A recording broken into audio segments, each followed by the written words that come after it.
Hello दोस्तों, welcome. और इस वीडियो में आप क्लास 9th मैथ्स का चैप्टर नंबर 10 वृत्त इसका परिचय सीखेंगे। इसमें मैं आपको बेसिक चीजें बताऊंगा कि वृत्त क्या होता है और वृत्त किसी तल को कितने भागों में बांटता है, फिर अर्धवृत्त क्या है, जीवा, चाप, वृत्तखंड, त्रिज्यखंड, ये सब मैं आपको इस वीडियो में समझाऊंगा। अगर आप मेरे वीडियोस को अच्छे से देखते हैं तो आपको कहीं भी ट्यूशन पढ़ने की आवश्यकता नहीं है। यहाँ पे मैं सारे कॉन्सेप्ट्स आपको समझाता हूँ, एनसीईआरटी के क्वेश्चन सॉल्व करता हूँ, थ्योरम सॉल्व करता हूँ, एग्जाम्पल आपको बताता हूँ, कुछ अलग से भी क्वेश्चन आपको देता हूँ। और अगर आपको कोई डाउट होता है तो आप कमेंट बॉक्स में पूछ सकते हैं। तो मैं शुरू करता हूँ। सबसे पहले वृत्त क्या है। देखो माय डियर, जब हम एक स्थिर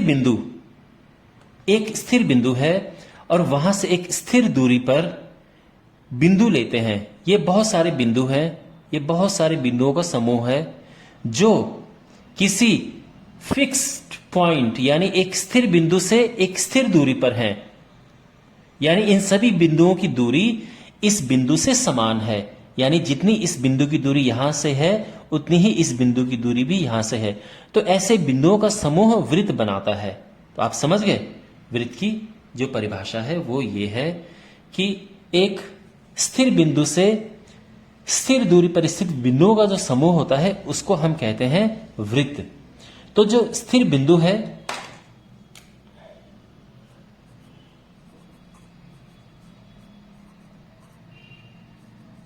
इसको कहते हैं केंद्र, सेंटर।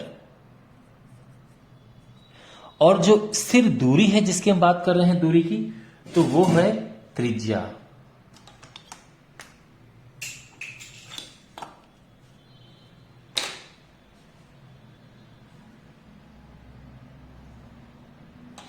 ये है त्रिज्या, ये सेंटर O है और ये रेडियस है। रेडियस को हम R से डिनोट करते हैं, त्रिज्या। ओके, तो ये स्थिर दूरी जो है, जिस स्थिर दूरी की मैं बात कर रहा था कि ये जो बिंदु हैं सभी बिंदु एक स्थिर बिंदु से एक स्थिर दूरी पर हैं, तो इसको हम कहते हैं त्रिज्या। अब मैं स्थिर दूरी क्यों बोल रहा हूं, क्योंकि जो यहां से यहां तक दूरी है वही दूरी यहां से यहां तक भी है, वही यहां से यहां तक भी है। ये बात समझ में आ गई। अच्छा, इसके बाद अब देखिए, कोई भी जो वृत्त होता है ये किसी तल को 3 भागों में विभाजित करता है, 3 भागों में बांटता है। ठीक है, इसका ध्यान रखना कि जो वृत्त होता है वो किसी तल को 3 भागों में बांटता है। तो सबसे ये जो अंदर वाला भाग है इसको हम कहते हैं अभ्यंतर, इंग्लिश में कहते हैं इंटीरियर। और जो एक दूसरा भाग है, ये तो पहला भाग हो गया, दूसरा भाग है वृत्त, यानी ये जो लाइन जा रही है इसको हम कहते हैं वृत्त। और जो तीसरा भाग है वो इसके बाहर वाला भाग है, ठीक है ना, कोई बाहर, इसको हम कहते हैं बहिर्भाग, एक्सटीरियर, इंग्लिश में एक्सटीरियर।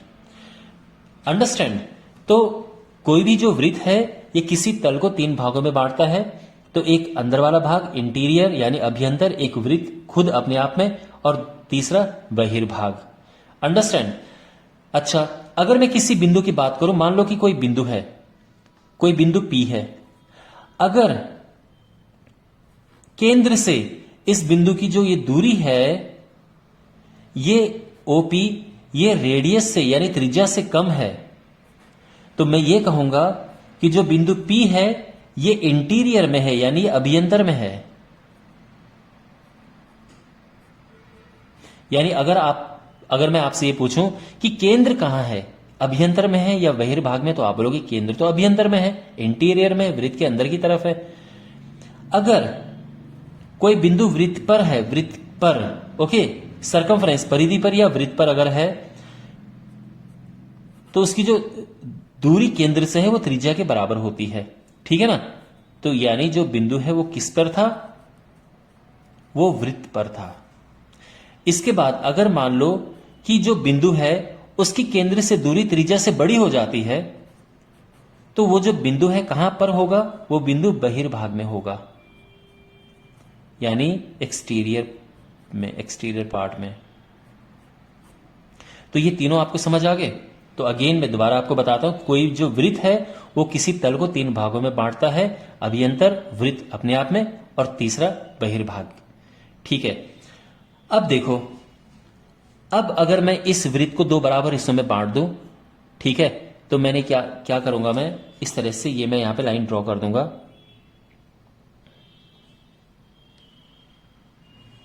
ये ठीक है, और ये जो वृत्त है ये 2 बराबर हिस्सों में बढ़ चुका है। तो ये जो आधा जो भाग है इसको कहेंगे अर्धवृत्त। ठीक है, तो यानी मैं एक काम करता हूं, एक लाइन ड्रॉ करता हूं,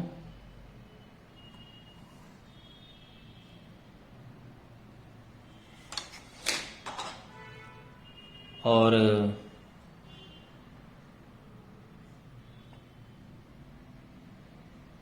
यहां से ये सर्कल ऐसे मैंने ड्रॉ किया। ठीक है, ये केंद्र है। तो आप देख सकते हैं ये ए है, ये बी है, और ये वृत्त का एकदम आधा भाग है। तो इसको कहेंगे सेमी सर्कल इंग्लिश में, और हिंदी में अर्धवृत्त।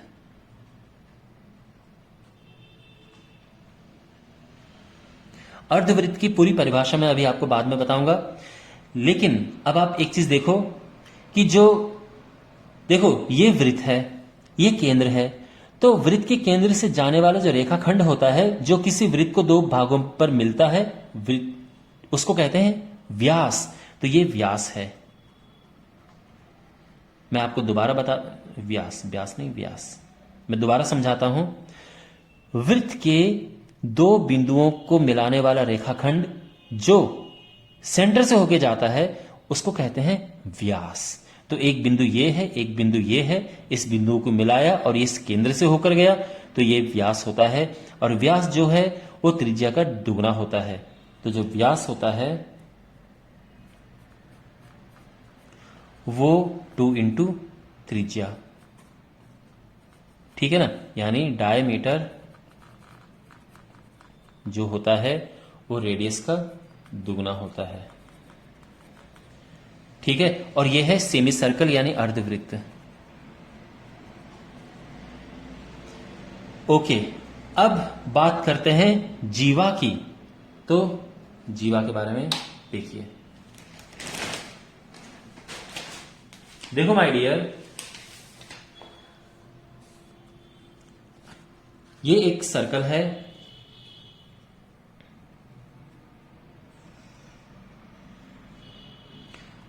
ये इसका केंद्र है।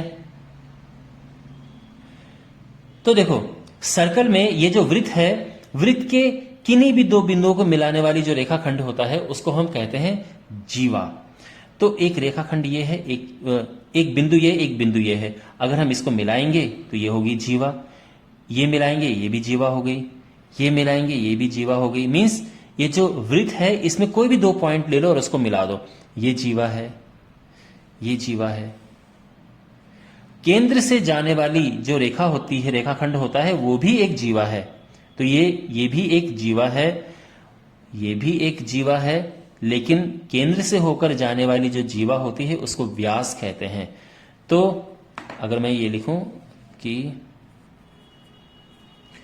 केंद्र से होकर जाने वाली जीवा जो होती है वो होती है Vyas. Understand, is it clear? तो ये केंद्र है और इससे होकर जाने वाली जो जीवा होती है उसको तो सारी जीवाएं हैं। और सबसे बड़ी जीवा की अगर मैं बात करूं तो ये भी क्या होता है, व्यास। अगर कोई बोले कि सबसे बड़ी जीवा क्या है तो आप कहोगे कि व्यास सबसे बड़ी जीवा होती है। ठीक है, और जीवा को इंग्लिश में कहते हैं कॉर्ड।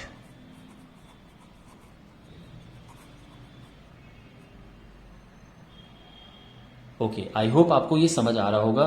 तो ये तो हो गया, ये जीवा कवर हो गया। दोस्तों अगर आपको मेरे वीडियोस अच्छे लगते हैं तो आप चैनल को ज्वाइन कीजिए, सुपर फैन बने और चैनल को अपना सहयोग दें। अब बात करते हैं चाप की। देखो माय डियर, ये है वृत्त। तो मान लो कि ये एक चूड़ी है,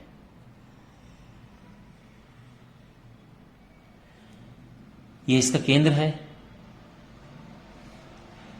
अगर हम इसको तोड़ दें, ये तोड़ दिया यहां से, तो इस चूड़ी के दो टुकड़े हो गए हैं।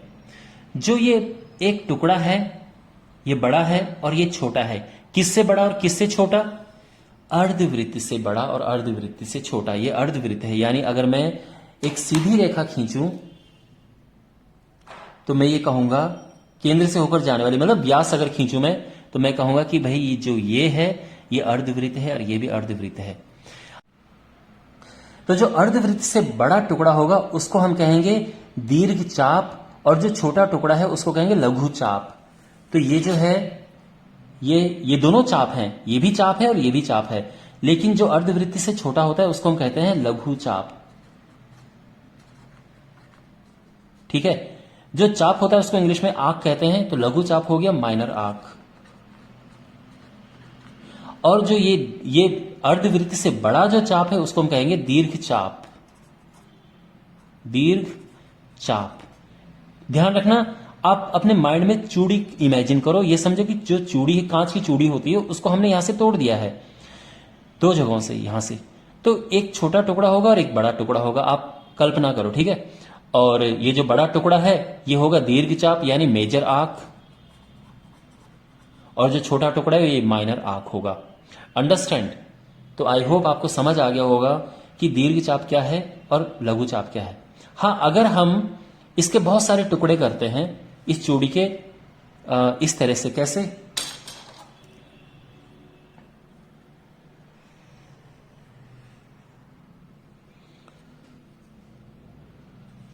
अगर हम इसके बहुत सारे टुकड़े करते हैं कि यहां से तोड़ दिया, ये ऐसे तोड़ दिया, ठीक है ना, तो आप जानते, आप समझ सकते हैं कि जितने भी ये सारे टुकड़े बनेंगे ये अर्धवृत्त यानी ये जो सेमी सर्कल है इससे छोटे ही बनेंगे, तो ये सारे के सारे लघु चाप हो जाएंगे, सारे इसमें लघु चाप बनेंगे।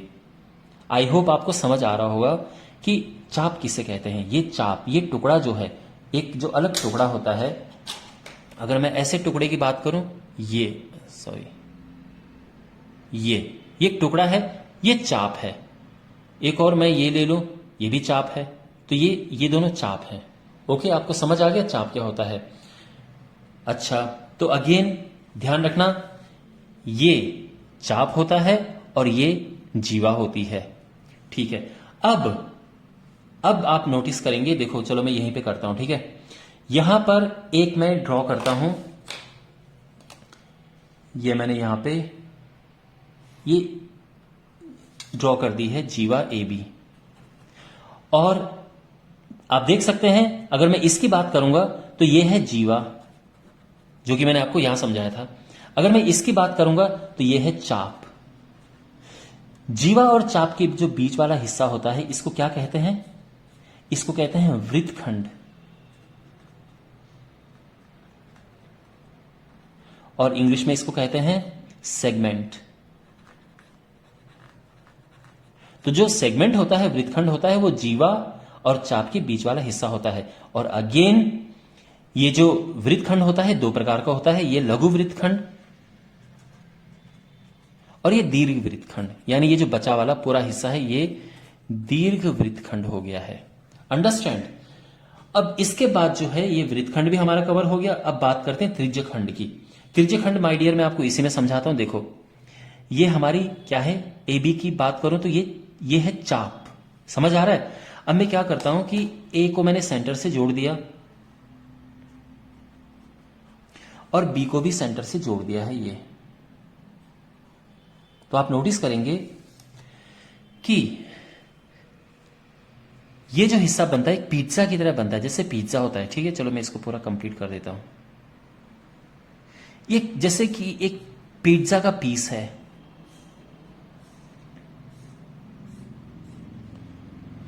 और ये केंद्र है, ये केंद्र है, ये रेडियस यानी त्रिज्या, ये भी त्रिज्या, और ये है चाप। एक और बात मैं आपको बताना चाहता हूं कि जो जीवा होती है, अक्सर अगर हमें लिखना है जीवा तो उसको हम ए बी से ऐसे लिखते हैं, और अगर हमें चाप बताना होता है तो उसको हम लिखते हैं ए बी और उसमें लगा देते हैं ये। ध्यान रखना, तो अगर ऐसा करके कुछ है तो ये समझ जाना कि चाप की बात हो रही है, और अगर सीधी रेखा है तो ये समझ जाना कि ये जीवा की बात हो रही है। अगर केवल ऐसा लिखा है ये, तो समझ जाना कि ये जीवा की बात चल रही है। अंडरस्टैंड? आई होप ये आपको समझ आ रहा होगा। तो जो यहां पर आप देख सकते हैं, एक ये चाप है, ये त्रिज्या है, ये त्रिज्या है, इनको मिलाकर जो इनके अंदर वाला जो हिस्सा है इसको बोलते हैं त्रिज्यखंड। तो त्रिज्यखंड जो है वो ये लघु त्रिज्यखंड है हमेशा की तरह, और ये दीर्घ त्रिज्यखंड है। आपको समझ आ गया? तो त्रिज्यखंड ये वाला जो हिस्सा है, बचा वाला पिज्जा का बचा वाला हिस्सा, वो दीर्घ त्रिज्यखंड हो गया, और ये जो हिस्सा है ये लघु त्रिज्यखंड हो गया। देखो माय डियर, बच्चों को कभी कभार कंफ्यूजन हो जाती है, वो क्या करते हैं, इसको वृत्तखंड बोल देते हैं, इसको त्रिज्यखंड बोल देते हैं। लेकिन एक बहुत अच्छा तरीका है इस बात को समझने का, वो ये है कि जो त्रिज्यखंड होता है उसमें त्रिज्या होती है। इस इंग्लिश में इसको कहते हैं सेक्टर, और ये सेगमेंट तो मैंने बता दिया था। तो ये समझो, अगर आपको हिंदी में समझना है तो देखो, त्रिज्यखंड में त्रिज्या होती है। देखो इसमें त्रिज्या नहीं है, इसमें जीवा और चाप है, केंद्र हिस्से मिलाने वाली कोई रेखा ही नहीं है। तो ये वृत्तखंड हो गया। त्रिज्यखंड में होगी त्रिज्या और दूसरा वाला वृत्तखंड हो गया। अगर आपको इंग्लिश में देखना है तो देखो, जो सेंटर से जाके मिलता है वो सेक्टर होता है, सेंटर सेक्टर, ठीक है, ये सेंटर से जाके नहीं मिलता। तो आई होप आपको समझ आ गया होगा कि कैसे इनको याद रखें। और एक फाइनल बात मैं आपको बताना चाहता हूं माय डियर, आपके पास क्वेश्चन आ सकता है कि एक बिंदु से होके कितने वृत्त खींचे जा सकते हैं, तो इसका आंसर है अनंत। एक बिंदु से होके अनंत वृत्त खींचे जा सकते हैं। देखो मैंने ये खींच लिया, फिर इसी बिंदु से ये खींच लिया है, इसी बिंदु से ये खींच लिया है, इसी बिंदु से ये खींच लिया है, इस तरह से दो बिंदुओं से कितने वृत्त खींचे जा सकते हैं, दो बिंदु हैं। अगेन हमारा आंसर होगा अनंत। जैसे एक ये है, दूसरा ये है, फिर तीसरा ये इस तरह से आ सकता है। तो दो बिंदुओं से भी अनंत वृत्त खींचे जा सकते हैं। लेकिन जब बात आती है तीन बिंदुओं की, तो तीन बिंदुओं से देखो ये अनंत है, ये भी अनंत है। तीन बिंदुओं से केवल एक खींचा जा सकता है। तो एक ये तो अगर तीन बिंदु हैं तो इनसे होकर केवल और केवल एक ही सर्कल खींचा जाएगा, एक ही, ठीक है ना। मैं आपको अगले आने वाले वीडियोस में बताऊंगा कि तीन बिंदुओं से होकर कैसे हम एक सर्कल ड्रॉ कर सकते हैं। और अगर आप ये वीडियो लेट देख रहे हैं तो ये ऑलरेडी अपलोड हो चुका होगा। तो ये है, तीन बिंदुओं से होकर एक सर्कल ड्रॉ कर सकते हैं। ऑलराइट, वेल माय डियर, मुझे उम्मीद है कि आपको ये अच्छे से समझ आया होगा, और आप इस चैनल को जरूर सब्सक्राइब करें और इस वीडियो को शेयर करें अपने दोस्तों के साथ में। Thanks for watching. मिलते हैं अगले वीडियो में, और अगले वीडियोज में हम एक्सरसाइज वगैरह सॉल्व करेंगे। Take care.